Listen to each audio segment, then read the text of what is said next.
السلام علیکم، امید ہے آپ سب کہہ رہے ہو عافیت سے ہوں گے۔ تو آئیے آج کی آیتیں شروع کرتے ہیں۔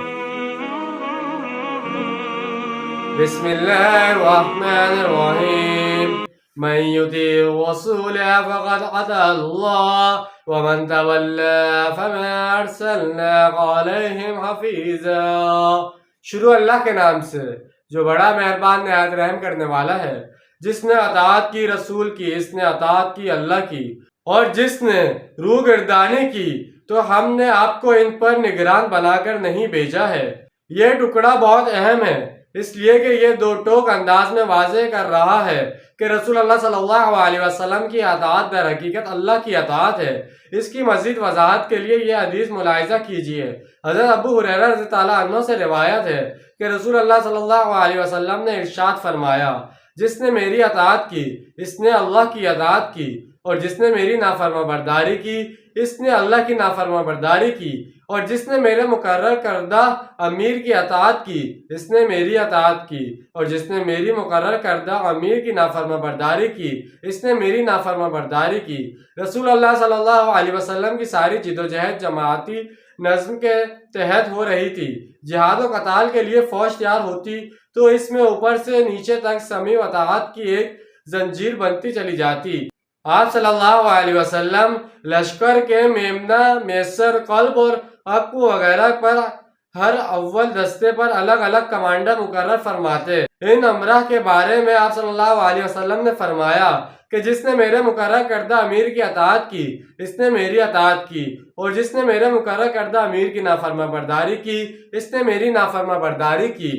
اے نبی صلی اللہ علیہ وسلم، ہم نے آپ کو ان پر داروغہ مقرر نہیں کیا، اپنے طرز عمل کے یہ خود ذمہ دار اور جواب دہ ہیں، اور اللہ تعالیٰ کے حضور پیش ہو کر یہ اس کے محاسبے کا خود سامنا کر لیں گے۔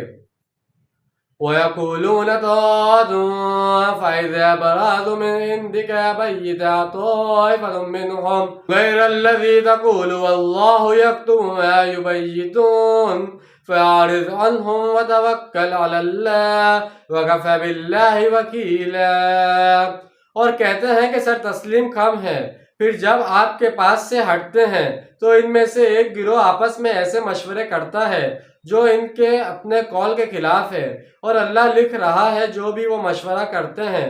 تو اے نبی صلی اللہ علیہ وسلم، آپ ان سے چشم پوشی کیجئے اور اپنے اللہ پر توکل کیجئے، اور اللہ کافی ہے بھروسے کے لیے۔ ان منافقوں کا حال یہ ہے کہ آپ کے سامنے تو کہتے ہیں کہ ہم مطیع فرمان ہیں، آپ صلی اللہ علیہ وسلم نے جو فرمایا قبول ہے، ہم اس پر عمل کریں گے، جا کر ایسے مشورے آپس میں شروع کر دیتے ہیں جو خلاف ہیں اس کے جو وہاں کہہ کر گئے ہیں، سامنے ہو گئی بعد میں جا کر جو ہے ریشہ دوانی سازش۔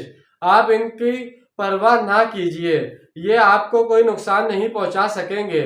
ابھی ان کے خلاف اقدام کرنا خلاف مصلحت ہے، جیسے ایک دور میں فرمایا گیا، یعنی ان یہودیوں کو ذرا نظر انداز کیجئے، ابھی ان کی شرارتوں پر تکفیر نہ کیجئے، جو کچھ یہ کہہ رہے ہیں اس پر صبر کیجئے، اس لیے کہ مصلحت کا تقاضا ہے کہ ابھی یہ معاذ نہ کھولا جائے۔ اسی طرح یہاں منافقین کے بارے میں کہا گیا کہ ابھی ان سے اعراض کیجئے، چنانچہ ان کی ریشہ دوانیوں سے کچھ عرصے تک چشم پوشی کی گئی، اور پھر غزوہ تبوک کے بعد رسول اللہ صلی اللہ علیہ وسلم نے ان پر گرفت شروع کی۔ پھر وہ وقت آ گیا کہ اب تک ان کی شرارتوں پر جو پردے پڑے رہے تھے وہ پردے اٹھا دیے گئے۔ آپ صلی اللہ علیہ وسلم کو سہارے کے لیے اللہ کافی ہے۔ ان کی ساری ریشہ دوانیاں، یہ مشورے، یہ سازشیں سب پادر ہوا ہو جائیں گی، آپ فکر نہ کیجئے۔